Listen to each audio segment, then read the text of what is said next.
नमस्कार, आपण पाहतात आपली न्यूज। पालघर जिल्ह्यातील तारापूर अणु ऊर्जा प्रकल्प परिसरातील विविध प्रलंबित प्रश्नांबाबत भूमिपुत्र सेनेच्या वतीने महत्त्वपूर्ण पत्रकार परिषद घेण्यात आली। या पत्रकार परिषदेमध्ये BARC अंतर्गत प्रस्तावित INRP प्रकल्प, टॅप्स प्रकल्पाची सुरक्षा, वाढवण बंदराचा अणु ऊर्जा प्रकल्पावर होणारा संभाव्य परिणाम तसेच स्थानिक नागरिकांच्या आरोग्य आणि सुरक्षतेचे प्रश्न उपस्थित करण्यात आले। यावेळी भूमिपुत्र सेनेच्या पदाधिकाऱ्यांनी सांगितले की BARC तारापूर येथे प्रस्तावित असलेला INRP अर्थात इंटिग्रेटेड न्यूक्लिअर रिसायकल प्लांट प्रकल्पाबाबत स्थानिक नागरिकांना पुरेशी माहिती देण्यात आलेली नाही।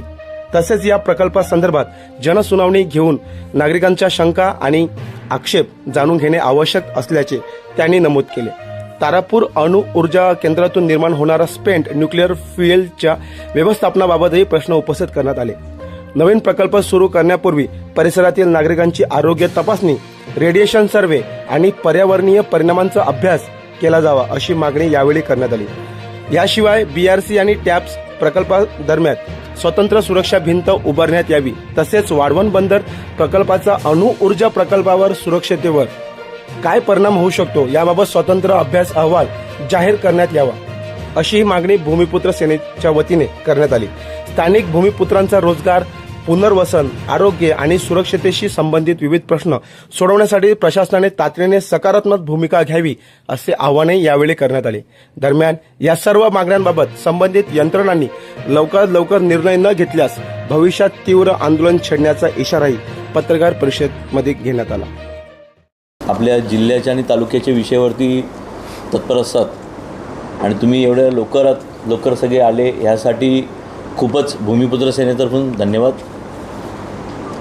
आजचा विषय असा आहे की 29 तारीख आजची 29 मे 11 वाजता तारापूर ऊर्जा केंद्र आणि बाबा रिसर्च सेंटर BARC या गेटवरती ठिय्या आंदोलन करण्याचा नियोजन केलेला होतं।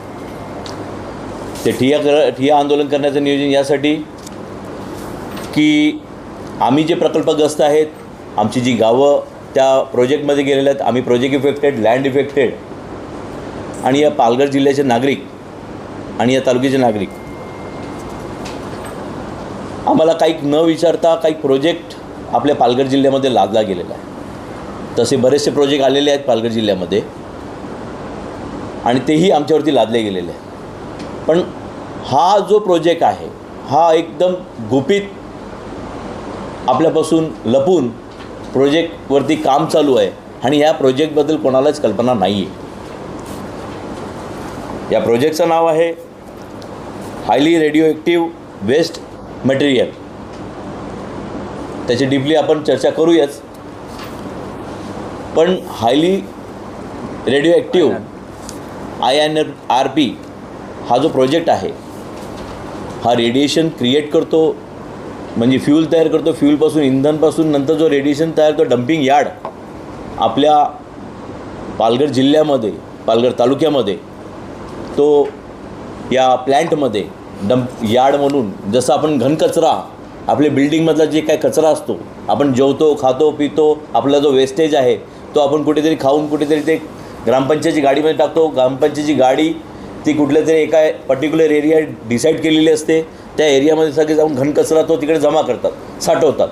त्या घनकचऱ्यापासून आपण कधी आग पेटवतो, कधी काय आग लागतात किंवा विषाणू तयार होते, काही होते, तिकडे रोगराई जे आजूबाजूला परिसर त्या रोगराईमध्ये फेस करतात, त्याला सामोरे जातात।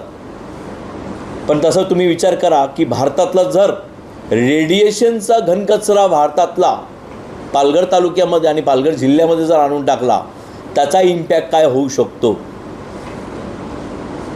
हा एकदम सेन्सिटिव्ह प्रश्न आहे आणि आपल्यापासून लपून ठेवलेला प्रश्न आहे। ह्या मुद्द्यावरती आम्ही मोर्चाचा नियोजन केलेला। त्याच्यानंतर त्याला लागूनच नेहमीसारखे आमचे जे वर्षानुवर्ष हेल्थ चेकअपचा जो कॅम्प असतो गावी, त्याचे तुमच्याकडे काय नियोजन आहे त्याच्याबद्दल आम्ही तो प्रश्न केलेला त्यांना की तुम्ही कसं चेकअप करता, काय चेकअप करता। जर आम्हाला कॅन्सरग्रस्त झाला आणि आम्हाला कुठल्या प्रकारचा रोगराई झाला तर तुम्ही त्याला कसे ट्रीटमेंट करणार, काय हेल्थ इन्शुरन्स देणार किंवा काय करणार. आणि इन फ्युचरमध्ये दुसरा की आपत्कालीन जसं चर्नोबिल, रशियामध्ये जसं चर्नोबिल झालेला किंवा जापानमध्ये काय घटना घडल्या, ते जे रेडिएशन एरिया होते, रेडियस एरिया होता, त्याच्यामध्ये त्याच्या आपत्कालीन त्यांना जसं त्यांना ते रेस्क्यू केलेला, तशी आपल्याकडे काय नियोजन आहे, आपल्याकडे काय रेस्क्यू टीम आहे आणि आपण काय काम करतो ह्याचा विचारण्यात आलेला आहे. हे BRCचे पॉईंट्स होते. आणि तसंच 1 and 2 मध्ये म्हणजे TAPS Tarapur atomic power station ह्यांनाही प्रश्न विचारले की तुम्ही वीज बनवता, आज वर्षानुवर्ष आम्ही वीज आम्हाला बनवता तुम्ही आणि इथून ते गुजरातला सप्लाय करता, विकता, जे काय असेल. हे करत असताना आमच्या परिसरामध्ये, आमच्या गावामध्ये, म्हणजे आज पालघर तालुका, पहिले ठाणा जिल्हा होता, आता पालघर जिल्हा आहे. भारतामध्ये अगर जर पहिला पॉवर प्लॅन्ट जर आला असेल तर तो तारापूर आहे. भारतातला सर्वात पहिला प्रथम पॉवर प्लॅन्ट जर आलेला आहे तो भारतातला प्लॅन्ट आहे. आणि या भारताच्या प्लॅन्टला पहिले कोणी प्रतिसाद दिलं तर आमच्या इकडचे गिवली गाव, दांडी गाव, अक्करपट्टी, फोपरण जे रेडिएशन एरिया आहे त्या गावातली सगळे लोकांनी पुढाकार घेऊन प्रतिसाद देऊन आपली जमिनी, आपले गाव उठवले आणि त्यांना दिले. आता हे सगळे असताना आम्हाला जेव्हा बॅक्टेल कंपनी आलेली आणि ती त्या काळातली जी काही गव्हर्नमेंट होती त्या गव्हर्नमेंटने आश्वासन केलेलं की तुम्हाला नोकऱ्या देण्यात येईल, तुम्हाला परमनंट करण्यात येईल, प्रत्येक घरातल्या एक नागरिकाला जॉब देण्यात येईल. या सगळे देत असताना आम्ही त्यांना प्रश्न विचारले की आजही 2026 लागलेला आहे.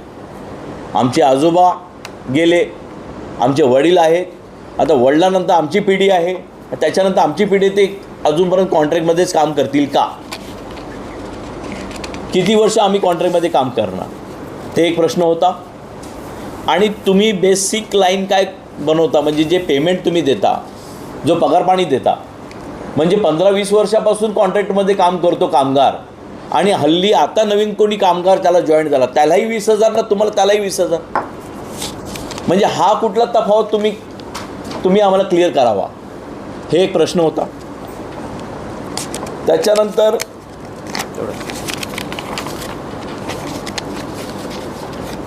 पगारवाढीचं झालेलं आहे, हे आम्ही प्रश्न त्यांच्यासमोर मांडलेले. आणि तिसरा प्रश्न एक राहिलेला की वाढवण बंदर जसा प्रोजेक्ट आपल्याकडे आपल्या जिल्ह्यामध्ये येत आहे,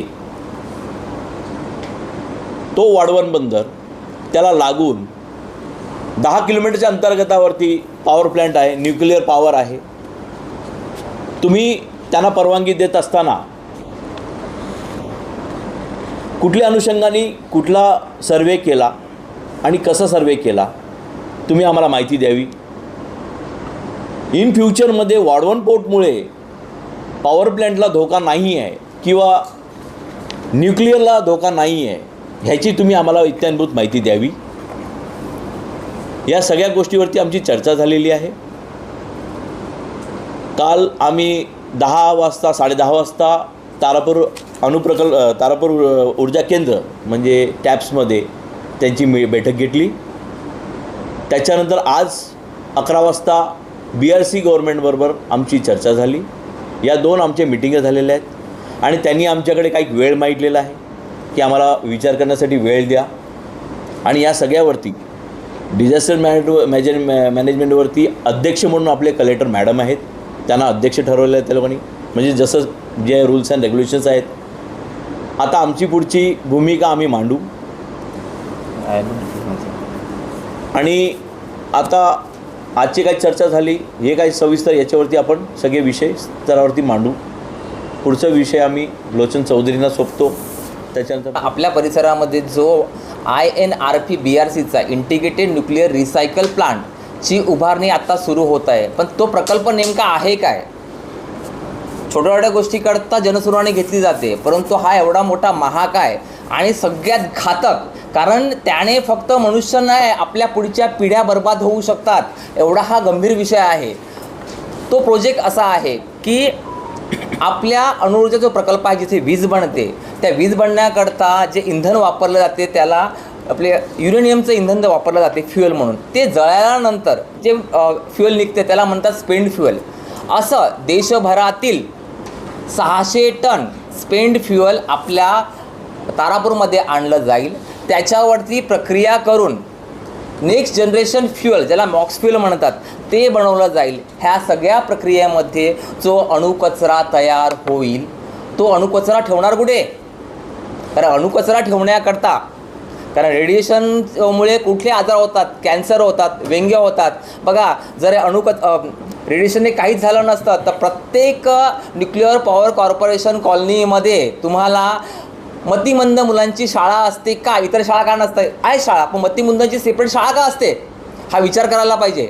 हे लोकांपर्यंत पोचलं पाहिजे. कारण रेडिएशनच्या इम्पॅक्टमुळे मतिमंद मुलं तयार होतात, जनरेशन बदलली जाते, विकृती जन्माला येतात, कॅन्सर, वंध्यत्व, बरेचसे आजार ह्या रेडिएशनमुळे होतात.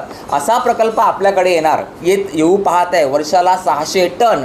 तो अणुकचरा कुठे ठेवणार? साठवणूक कुठे करणार? कारण तुम्ही स्पेंड फ्युल आणणार. बघायला गेलं तर आपला 1000 मेगावॅटचा प्रोजेक्ट आहे, 34 टन वर्षाला त्याचं स्पेंड फ्युएल निघेल. मग उरलेलं 600 टनमधलं उरलेलं ह्या देशभरामध्ये जेवढ्या अणुभट्ट्या तिकडनं येणार की नाही? विचार करा, तो इथे आयात होणार, आपल्या बोईसरमधून तो आयात होणार, स्पेंड फ्युएल येणार, हायली रेडिएक्टिव्ह, किरणोत्सर्ग पूर्ण आहे, ते पण रिस्क आहे. इथे साठवणूक होणार, उद्या लीक झालं काय करणार? अणुकचरा साठवण्याकरता काही मानकं आहेत की तो कायमस्वरूपी डंप करावा लागतो. तो कुठे डंप करणार? तारापूर का डम्पिंग ग्राउंड तर नाही मत ना? हे सांगायला पाहिजे की नाही आपल्याला त्यांनी? कारण त्याकरता DGR, डीप जिओलॉजी रिपोजिटरी, म्हणजे खोल भूगर्भीय विल्हेवाट ही पद्धत असते. भारतामध्ये जागा कुठे आहे ती? हे सांगायला पाहिजे की नाही? प्रत्येक वेळा तुम्ही कॉन्फिडन्शियल म्हणून चालू शकत नाही ना. कारण हा प्रश्न आमच्या भूमिपुत्र सेनेचा मिळत नाही. आपण इथे भूमिपुत्र राहत आहोत, आपल्या सगळ्या पिढ्यांचा आहे. उद्या काय झाल्यानंतर विदिन अँड 2 अवर्स मुंबईसारखं, त्र्यंबकसारखं सगळे एरिया जाणार आहे. आपण तिकडे काहीच राहू शकत नाही. एखादी नॉर्मल कंपनी, एखादी घटना घडल्यानंतर तेवढ्यापुरती मर्यादित राहते. रेडिएशन डोळ्याने दिसत नाही, त्यावेळी वाऱ्याची दिशा जिथे असेल तोपर्यंत जाऊ शकतो. चर्नोबिल 800 किलोमीटर पसरला होता. हा मोठा गहन प्रश्न आहे आणि आपल्या लोकांना कुठलीच माहिती त्यांनी दिलेली मिळत नाही. कारण अशा प्रश्नाकरता असे प्रकल्प आणताना त्यांनी सर्वात म्हणजे जनसुनावणी घ्यायला पाहिजे. ह्याचे दुष्परिणाम काय आहेत हे लोकांना कळलं पाहिजे, पण त्यांनी कळलं नाही. म्हणजे काय की तारापूरच्या जनतेला गृहीत पकडतात का? एवढा मोठा खतरनाक प्रोजेक्ट असताना आपल्याला कोणतीच कल्पना का दिली जात नाही आहे? म्हणजे ह्याचा अर्थ एकच आहे की तारापूरला गृहीत पकडलं जाते. म्हणून आमची महत्त्वाची मागणी अशी आहे की हा प्रकल्प करता जनसुनावणी घ्यायलाच पाहिजे होती. आज मिटिंग झाली, त्या मिटिंगमध्ये जेव्हा आम्ही त्यांना विचारलं नाही की अजून आमचं काम चालू आहे, त्यांची उत्तरं बघ कशी, अजून आमचं काम सुरू आहे, अजून काही परमिशन्स बाकी आहेत, त्यांनी परमिशन दिल्यानंतर आम्ही 5-6 वर्षांनी सुरू करू. मग आम्ही त्यांना विचारलं, अरे म्हणजे जनतेचा पैसा घेऊन ते प्रोजेक्ट बांधणार, उद्या परमिशन दिल्यानंतर तो पैसा वाया का? नाही, तसं होणार नाही. ही उत्तरं का लहान मुलं आहेत का? अशी उत्तरं दिली जातात मोठ्या मोठ्या अधिकाऱ्यांकडनं. हे कितपत योग्य आहे? म्हणून त्यांना आमची मुख्य मागणी अशी आहे याच्यामध्ये की INR प्रकल्पाची जनसुनावणी ही घेतली गेलीच पाहिजे. त्यानंतर दुसरी गोष्ट, त्या जनसुनावणीमध्ये एक क्लिअर झालं पाहिजे की कुठल्याही परिस्थितीमध्ये किरणोत्सारीयुक्त कचरा हा आपल्या तारापूर परिसरामध्ये आम्ही आमच्या उशाशी रोज आम्ही इथे डंप करू दिला जाणार नाही. कारण हे भविष्य, कारण आपल्याकडे अर्थक्विक आहेत, वाढवण बंदर ते वेगळाच विषय आहे, वाढवण म्हणा, मुरबा म्हणा, त्याचे इम्पॅक्ट सुरक्षितता खूप महत्त्वाची आहे. पण आपल्याजवळ, कारण हे जे डम्पिंग असतात, असे जे प्रोजेक्ट असतात, हे मनुष्य वस्तीपासून दूर असायला पाहिजे. रेगिस्तानमध्ये म्हणा किंवा अशा दूर जिथे मनुष्यवस्ती मिळत नाही, आणि एवढ्या भर वस्तीमध्ये हा प्रोजेक्ट टाकलो, हा कितपत योग्य आहे? आमची पत्रकार परिषद घेण्याची मुख्य आहे की लोकांपर्यंत हा विषय कळला पाहिजे की नक्की INRP आपल्या तारापूरमध्ये चाललं आहे काय? हा सगळ्यात महत्त्वाचा मुद्दा. दुसरा मुद्दा असा आहे की इथे रेडिएक्टिव्ह आपला टॅप्सचा प्रकल्प आला, टॅप्स 3 आणि 4चा प्रकल्प आला, परंतु इकडच्या जनतेची मेडिकल हेल्थ चेकअप झालेली आहे का? हेल्थ चेकअप म्हणजे काय? ताप, सर्दी, खोकला नाही. त्या एजन्सीने रेडिएशनमुळे होणारे आजाराबद्दल प्रत्येक व्यक्तीची जे एमर्जन्सी प्लॅनिंग झोनमध्ये येतात, आपल्या परिसरामध्ये येतात, त्या प्रत्येक व्यक्तीची मेडिकल हेल्थ चेकअप झाली पाहिजे की बाबा त्याला रेडिएशनने ते आजार झालेले आहेत का. तो रिपोर्ट व्यक्तिगतरित्या त्या प्रत्येक व्यक्तीला दिला पाहिजे. आणि एक कन्क्लूज रिपोर्ट म्हणजे थ्रोट कॅन्सर जो आयोडीन 131मुळे होतो, बाबा थ्रोट कॅन्सरचे पेशंट किती आहेत, कॅन्सरचे लंग्स कॅन्सरचे पेशंट वंध्यात्वाचे प्रमाण किती आहे, हा एक चार्ट तयार केला गेला पाहिजे. तो पब्लिकली पब्लिश केला गेला पाहिजे. आणि तो बेस रिपोर्ट म्हणजे काय, कोणताही रेडिओ प्रोजेक्टचं इम्प्लिमेंटेशन करताना तो जो रिपोर्ट आहे तो बेसलाईन रिपोर्ट पकडला गेला पाहिजे. आणि जेव्हा एखादा प्रकल्प सुरू होतो, वर्ष होते, त्यानंतर पुन्हा ती मेडिकल हेल्थ चेकअप झालं पाहिजे. त्यानुसार तो जनतेसमोर आपल्या सगळ्यांसमोर येईल की जी AERB ॲटॉमिक रेग्युलेटरी बोर्डची मानकं आहेत की बाबा एवढाच रेडिएशन फैलावतो, म्हणजे जो कमी आहे की जास्त आहे तोच तो पुराव्याने सिद्ध होईल की नाही, ही आमची मागणी आहे. तिसरी मागणी अशी आहे की काही जवळची गावं आहेत, त्यांची जर मागणी असेल, आता जो INRP प्रकल्प येतो घिवलीसारखा असेल, ज्यांची मागणी आहे की बाबा आम्हाला तिथे भीती वाटते, धोका आम्हाला आहे रेडिएशनचा, तर आमचं रिहॅबिलिटेशन रिसेटलमेंट करण्यात यावं, ती केली गेली पाहिजे. ही एक महत्त्वाची आमची मागणी आहे. दुसरं असं आहे की सगळ्यात मोठा विषय राहतो इव्हॅक्युएशनचा. इमर्जन्सी प्लॅनिंग, एखादी आपत्कालीन परिस्थिती निर्माण झाली, ज्याचे सन्माननीय महोदय आपल्या कलेक्टर मॅडम ह्या त्याच्या चेअरपर्सन असतात. खरंच आपत्कालीन परिस्थिती, आपण तर पत्रकार आहेत, आपण जाणकार आहेत, खरोखर जर आपत्कालीन परिस्थिती निर्माण झाली ह्या तारापूर परिसरामध्ये, तर इकडच्या जनतेला खरंच इव्हॅक्युएट करू शकतात का, हे प्रत्येकाने आपापल्या मनाला तुम्हाला उत्तर मिळून जाईल. मला सांगायची खरंच गरज मिळत नाही. ह्याच्यासुद्धा एक कॉन्क्रीट सोल्युशन येणं गरजेचं आहे. आपल्या एवढं मनुष्यवस्ती वाढत चाललेली आहे, एवढं नागरीकरण मोठ्या प्रमाणात होत आहे. खरंच रस्ते झालेले आहेत का, खरंच तशी अवेलेबिलिटी आहे का, की उद्या भविष्यात काय झालं तर तिकडच्या जनतेला आपण हलवू शकतो, हा सगळ्यात महत्त्वाचा मुद्दा आहे. हे झाले आपल्या BRC बद्दलचा मुद्दा. ज्यामुळे आत्ता टॅक्सबद्दलचा जो मुद्दा आहे आमचा, की आतापर्यंत काय होते, आता मी स्वतः प्रकल्पग्रस्त आहे, प्रकल्प येतो, आश्वासनं दिली जातात, त्यानंतर गाजरं दाखवली, काम झालं, विषय संपला.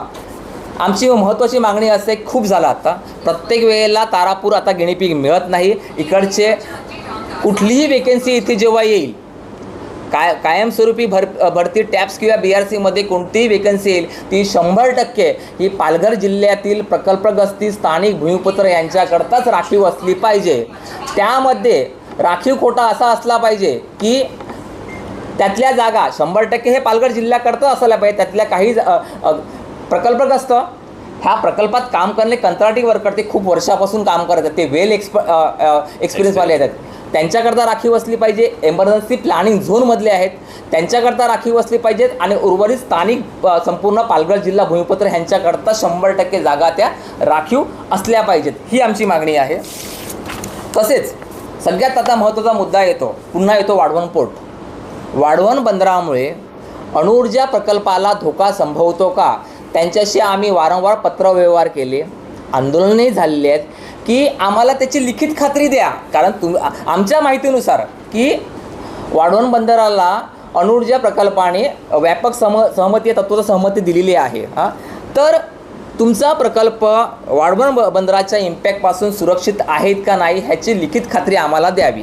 कारण आमच्याकडे आलेल्या माहितीनुसार, जे आम्हाला MPCB बोर्डाने पण दिलेले आहेत, की 2019मध्ये अणुऊर्जा आयोग आणि JNPT ह्यांच्यात झालेल्या बैठकीमध्ये असं निष्कर्ष झालेलं की वाढवण पोर्ट JNPT TAPS प्रकल्पाला, अणुऊर्जा प्रकल्पाला विविध अभियांत्रिकी बदल व्हेरियस इंजिनिअरिंग सोल्युशन करता 2019मध्ये 260 कोटी रुपये देणार आहेत. ह्याचा अर्थ काय होतो, म्हणजे टॅक्स प्रकल्पाला वाढवण बंदराच्या प्रभावापासून धोका संभवतो किंवा प्रभाव त्याला आहे. जर काहीच नसता तर ही गोष्ट करायची गरज होती का, असं असताना जर ह्या बंदराला संमती देत असतील तर हे घातक नाही का, हा सगळ्यात महत्त्वाचा मुद्दा आहे. दुसरा मुद्दा आहे की प्रकल्पामध्ये जे कंत्राटी कामगार काम करत आहेत, हे सगळे कामगार अणुऊर्जा प्रकल्पामध्ये किंवा BRCमध्ये जे काम करत आहेत, हे सगळे कामगार इकडचे प्रकल्पग्रस्त स्थानिक भूमिपुत्र आहेत. ते मागील 15-20 वर्षापासून काम करत आहेत.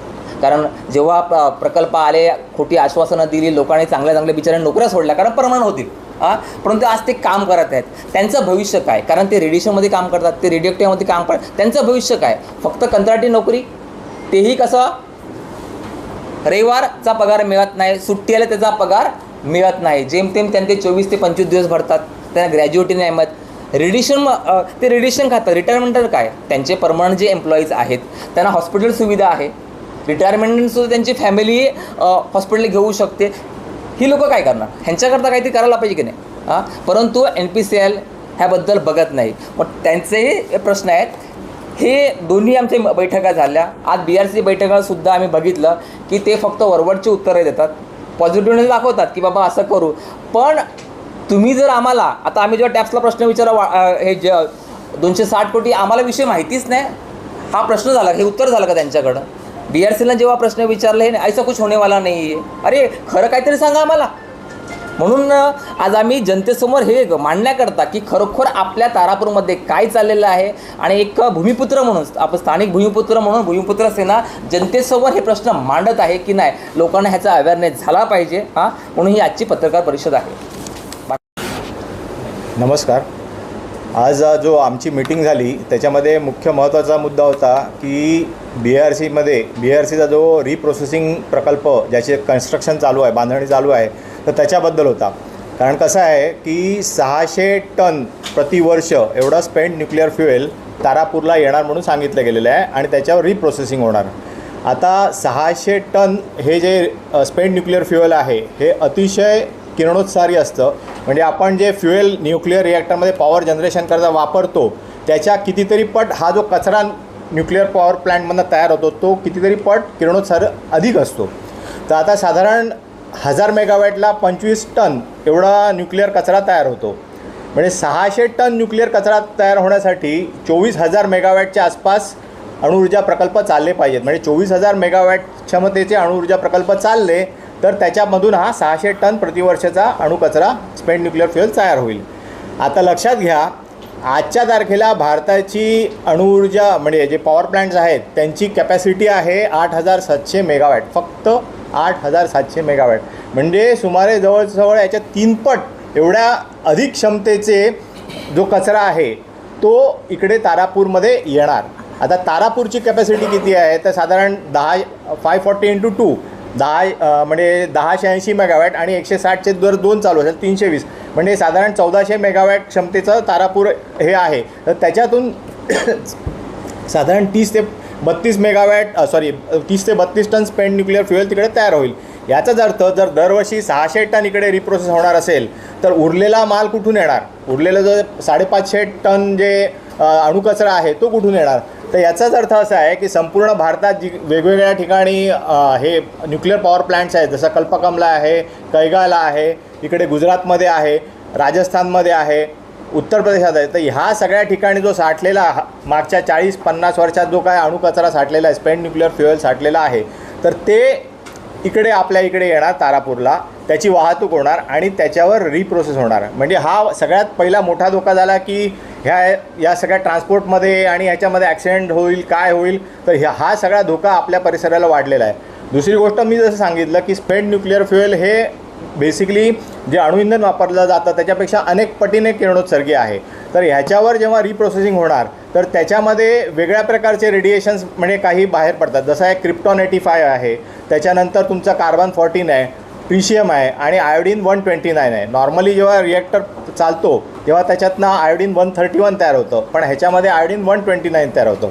आणि हे सगळं 600 टन दरवर्षी इकडे येणार तर त्याच्यामध्ये ही सगळे जे रेडिओ मोलेक्युल्स रेडिओ इलेमेंट्स आहेत ही मोठ्या प्रमाणात असणार आणि त्यांच्यामुळे उद्या काही लिकेज झालं किंवा ॲक्सिडेंट झाला तर आपल्या ह्या संपूर्ण प्रकल्पाला केवढा तरी मोठा धोका संभवतो. आणि याचा अर्थ काय की आता तुम्हाला माहिती असेल की 1986मध्ये चेर्नोबिल अणुऊर्जा प्रकल्पात अपघात झाला मोठा रशियामध्ये आणि त्याच्यानंतर आज 40 वर्ष झाली. आज 40 वर्ष झाल्यानंतरसुद्धा चेर्नोबिल अणुऊर्जा प्रकल्पाच्या भोवतालचा 30 किलोमीटर त्रिज्येचा प्रदेश म्हणजे वर्तुळात येईल तेवढा साधारण 2800 चौरस किलोमीटर एवढा प्रदेश आजही 40 वर्षानंतर प्रतिबंधित क्षेत्र म्हणून आहे. त्याच्यामध्ये कोणी राहू शकत नाही, तिथे कोणी राहत नाही. म्हणजे उद्या लक्षात घ्या की जर तारापूरला दुर्दैवाने काही ॲक्सिडेंट झाला किंवा आज आपण बघतो की जसे ह्याच्यामध्ये युद्ध चालू आहे इराण आणि इस्रायलचं युद्ध चालू आहे किंवा चेर्नोबिल आणि युक्रेन आणि रशियाचं युद्ध चालू आहे, तर त्याच्यामध्ये सगळ्यात जगाला धोका कुठचा वाटतो, तर ह्या देशांनी एकमेकांच्या अणुकेंद्रांवर जर हल्ले केले तर प्रचंड प्रमाणात हानी होईल. ह्या गोष्टीला सगळ्यात देश भीतात.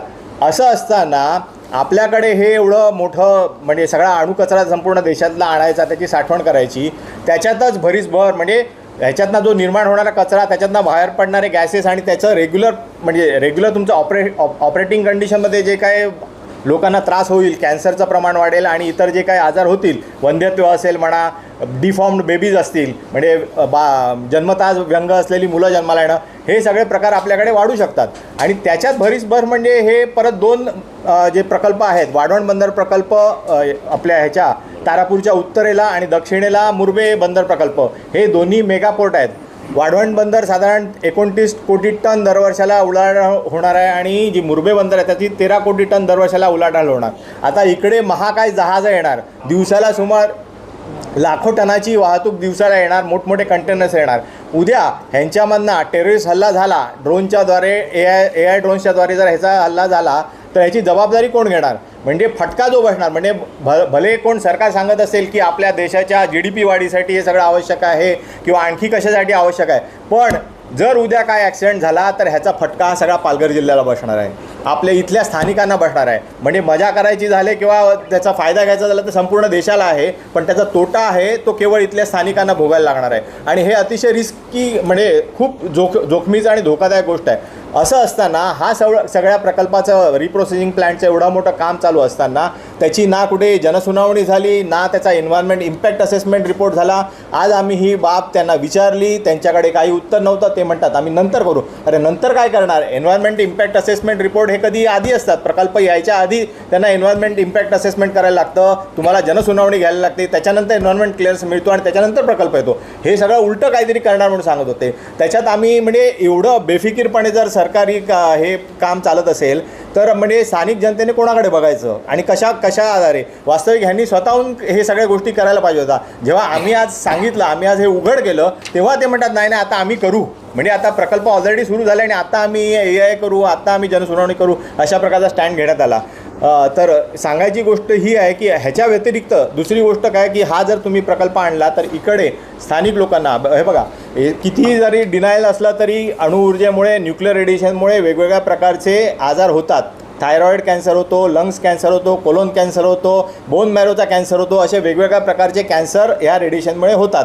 रेडिएशन हे तुमच्या पंचेंद्रियांना दिसत नाही, म्हणजे तुम्हाला त्याचा वास येत नाही, त्याचं चव नाही, डोळ्यांनी दिसत नाही, स्पर्श नाही, हे सगळ्यांना माहिती आहे. मग उद्या हे जे रेडिएशन होतं किंवा लीक झालं म्हणा किंवा ॲक्सिडेंट झाला तर स्थानिकांना त्याच्यापासून जो म्हणजे मोठ्या प्रमाणात नाही, छोट्या प्रमाणात होत राहिलं तर त्याच्यामुळे स्थानिकांना हा सगळ्यात मोठा उपसर्ग होणार. मग अशावेळी आजच्या तारखेला हे 50 वर्ष जे अणुऊर्जा प्रकल्प चालू आहेत तर किमान सरकारची जबाबदारी आहे की आजच्या तारखेला हा जो इमर्जन्सी प्लॅनिंग झोन आहे तर त्याच्यामध्ये राहणाऱ्या प्रत्येक नागरिकाचं रेडिएशनच्या दृष्टीने म्हणजे रेडिएशनमुळे होणारे जे आजार आहेत किमान त्या आजारांचं तरी परीक्षण झालं पाहिजे, वैद्यकीय चिकित्सा त्याची झाली पाहिजे. बाबा किती लोकांना थायरॉईड कॅन्सर आहे किंवा काय, तर अशा प्रकारची म्हणजे वैद्यकीय तपासणी होऊन ह्या इमर्जन्सी प्लॅनिंग झोनमधल्या प्रत्येक नागरिकाला त्याचा तो अहवाल मिळाला पाहिजे आणि सरकारतर्फे या सगळ्या ह्याचा ॲनालिसिस झालं पाहिजे. म्हणजे समजा या परिसरात 3 लाख लोक राहत असतील, जास्तच असतील, तर त्याच्यापैकी किती टक्के लोकांना थायरॉईड कॅन्सर आहे, किती टक्के लोकांना तुमचा लंग कॅन्सर आहे, किती टक्के लोकांना तुमचा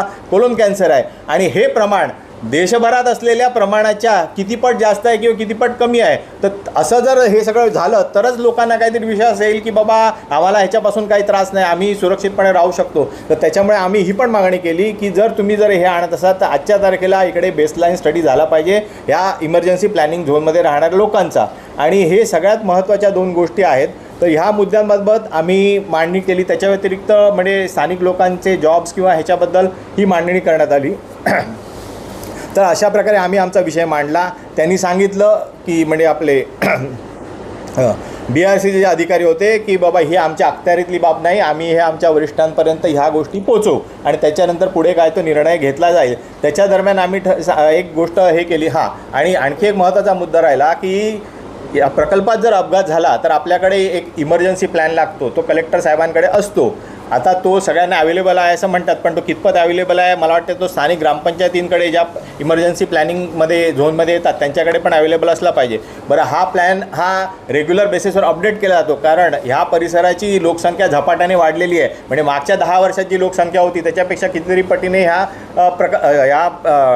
या परिसरामध्ये लोकसंख्या वाढलेली आहे. तर उद्या जर खरोखर काय अपघात झाला तर ह्या इथल्या परिसरातल्या लोकांना त्याची माहिती कशी देणार, त्यांना इव्हॅक्युएट कसं करणार, त्याच्यासाठी सफिशियंट रस्ते आहेत का, लोकांना कळवण्याची यंत्रणा आहे का, त्याच्यानंतर त्या लोकांना हलवण्यासाठी तुमच्याकडे बसेस आहेत का, तिकडे त्यांना ठेवण्यासाठी सेफ शेल्टर्स आहेत का. म्हणजे शाळा म्हणजे हे न्यूक्लिअर रेडिएशनपासून वाचवण्याचे शेल्टर नव्हे, त्याच्यासाठी वेगळे खास तुम्हाला शेल्टर बांधावे लागतात.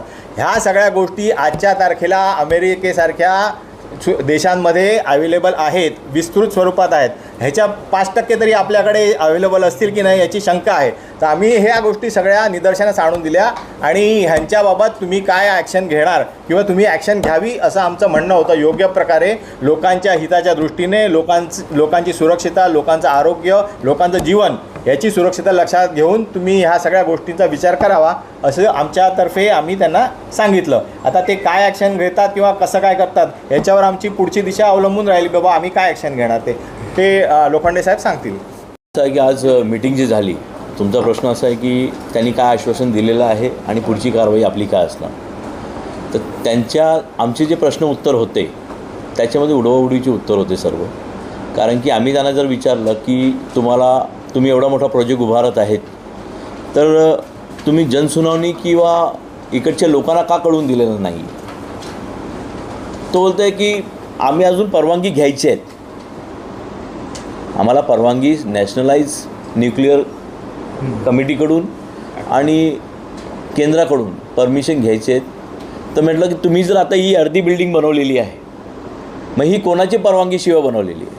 नाही तर मग ताबडतोब त्यांनी त्यांचा स्टेटमेंट चेंज केला की परवानगी भेटलेली आहे. काही आम्हाला साठा वाढवायचा आणि हे करण्यासाठी आम्ही परवानगी मागतो आहे. जसं आता डॉक्टरांनी सांगितलं की 600 टनचा जो साठा येणार आहे जो ऑनलाईन त्यांनी टाकलेला आहे, पण त्यांच्याकडे त्या गोष्टीसाठी अजूनपर्यंत परवानगी नाही, त्यांचं असं म्हणणं आहे. मग परवानगी नसताना तुम्ही बिल्डिंग उभी केली आहे. आता तुमची भूमिका काय असणार आहे. तर त्यांचे म्हणणं आहे की आता आम्ही 2 महिन्यानंतर लवकरात लवकर लोकांबरोबर संवाद साधणार आणि ग्रामसभामध्ये प्रत्येक ग्रामपंचायतला अवेअरनेस घेणार आणि लोकांमध्ये अवेअरनेस करणार की याच्यासाठी मॉकड्रिल कसं करणार आणि लोकांना कसं काय त्यांना तयारी करणार की बाबा इन फ्युचरमध्ये कधी काय रेडिएशन घडलं, काय घडलं आणि ही प्लॅन्ट कशासाठी येतो आहे हे सगळे आम्ही त्यांना देणार माहिती. म्हणजे कधी आम्ही लेटर टाकल्यानंतर तुम्हाला आता माहिती द्यायची आहे. आम्ही जे आता पत्रक टाकले तर तुम्ही आता पत्रक आणि माहिती देणार लोकांना. म्हणजे याच्या अगोदर तुम्ही म्हणजे प्लॅन पूर्ण तयार झाला नसता तर मग त्यांनी 6 से 7 साल लगेगा. 6 ते 7 वर्ष लागतील प्लॅन तयार व्हायला. मग 6-7 वर्ष जर प्लॅन तयार व्हायला लागतील तर मग आम्ही अजूनपर्यंत गुपितच राहणार.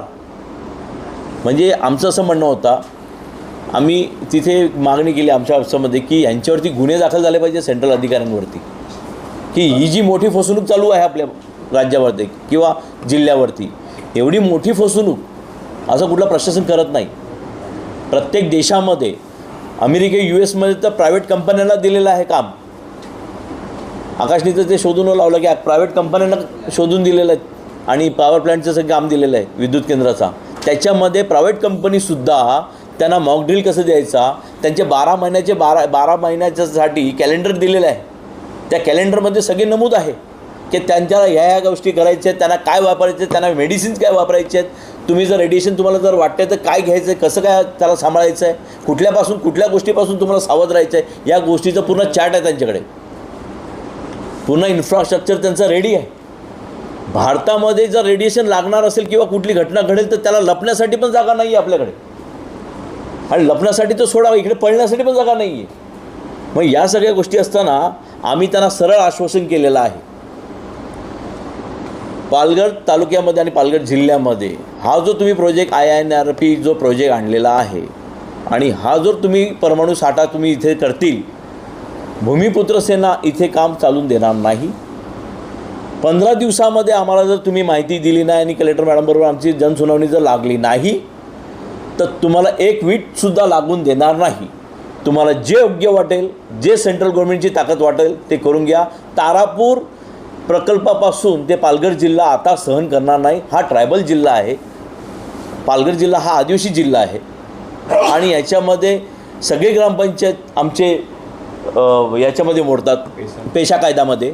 आणि असं असूनसुद्धा आता पूर्ण भारतामध्ये तुम्ही आदिवासी लोकांना टार्गेट केलेलं आहे. आसाम, त्रिपुरा, झारखंड, उत्तराखंड, नागपूर, गडचिरोली सगळे साईडला प्रोजेक्ट सुरू केलेले आहेत. सगळे साईडला जंगलं कापायला सुरू केलेलं आहेत. त्यापुढे जर प्रोजेक्टला तुम्ही जर परत सुरुवात करायची विचार करत असतील तर भूमिपुत्र तुमच्या समोरच जाईल आणि मोठ्या मोठ्याने प्रमाणामध्ये आंदोलन करत त्याला मग नॅशनल हायवे थांबावं लागेल की नॅशनल रेल्वे थांबावं लागेल यासाठी तयारी केलेली आहे.